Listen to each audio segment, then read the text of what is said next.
High বন্ধুরা, Jhuma Bengali kitchen থেকে YouTube চ্যানেলে তোমাদের সকলকে স্বাগত জানাই।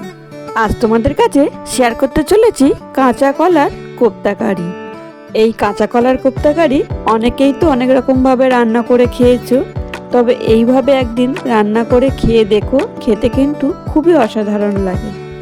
যে সকল বন্ধুরা কাঁচকলার কোনো রেসিপি পছন্দ করো না, তাদেরকে বলি এইভাবে একদিন রান্না করে দেখো, দেখবে আঙুল চেটে পুটে খাচ্ছ। তোমরা দেখতেই পাচ্ছ কাঁচা কলা ছিলকা ছাড়িয়ে নিয়ে আমি একটা গ্রেটারের সাহায্যে গ্রেট করে নিয়েছি।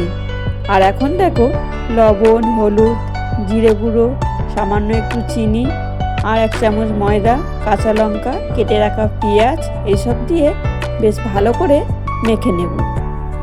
এবার গ্যাসের ফ্লেম অন করে দেখো কড়াই বসিয়েছি, আর কড়াইতে প্রয়োজন মতো সাদা তেল আমি অ্যাড করে দিলাম। তেল গরম হয়ে গেছে। গ্রেট করা কাঁচা কলার ডো বানিয়ে এক এক করে তেলে আমি ছেড়ে দিলাম।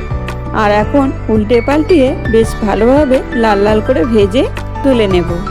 রেসিপি ভালো লাগলে সকল বন্ধুদের বলি একটি লাইক দিয়ে পুরো ভিডিওটি দেখার অনুরোধ রইল। দেখো লাল লাল করে ভেজে তুলে নিয়েছি।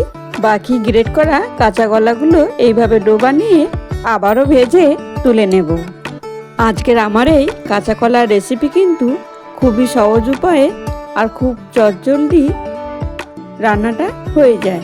খুব একটা সময়ও লাগে না, খুব বেশি উপকরণও লাগে না। সবগুলো কাঁচা কলার কোপ্তা ভেজে তুলে নিলাম। ওই তেলেই ফোড়নে দিয়েছি জিরে, তেজপাতা ও কেটে রাখা পেঁয়াজ। বেশ ভালো করে 1 থেকে 2 মিনিট ভেজে নিলাম। এখন কেটে রাখা আলুগুলো অ্যাড করে দিলাম। আলুগুলো অ্যাড করে দিয়ে আরও 1 থেকে 2 মিনিট ভেজে নিলাম। এখন লবণ, হলুদ, এখন পেস্ট করা মশলাটাও আমি অ্যাড করে দিলাম। মশলার মধ্যে আছে আদা, জিরে, টমেটো ও কয়েকটা কাঁচা লঙ্কা। ব্যাস এই মশলাটা দিয়ে বেশ ভালোভাবে কষিয়ে নেব। এখন দেখো মশলা থেকে বেশ ভালোভাবে তেল ছেড়ে এসছে, আর মশলাটা বেশ ভালোভাবে কষানো হয়ে গেছে, সঙ্গে আলুও সিদ্ধ হয়ে এসছে।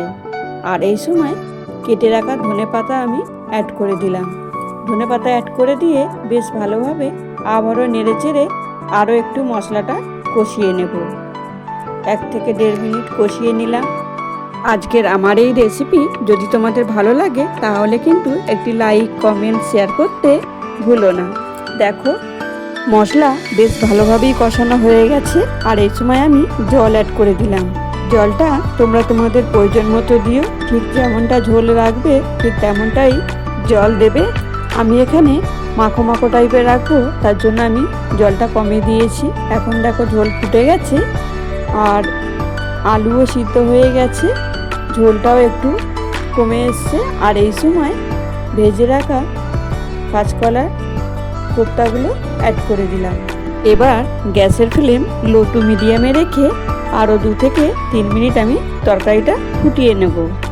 কাঁচা কলার কোপ্তা কারির এই রেসিপিটি কিন্তু গরম ভাতের সঙ্গে কিংবা শুধুই খেতে দারুণ লাগে। এবার দেখো কাঁচা কলার কোপ্তা কারির রেসিপি আমার রেডি। নামানোর আগে সামান্য একটু গরম মশলা আমি অ্যাড করে দিলাম। এবার গ্যাসের ফ্লেম অফ করে একটা ঢাকনা দিয়ে 2 মিনিটের জন্য ঢেকে দিলাম। এবার আমি একটা পাত্রে সার্ভ করে নেব।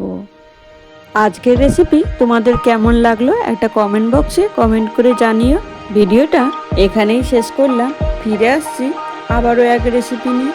এখন সকলে সুস্থ থেকো, ভালো থেকো, সকলকে ভালো রেখো। আর এতক্ষণ সময় তোমরা আমার পাশে থেকে পুরো ভিডিওটা দেখার জন্য তোমাদেরকে অসংখ্য ধন্যবাদ। বা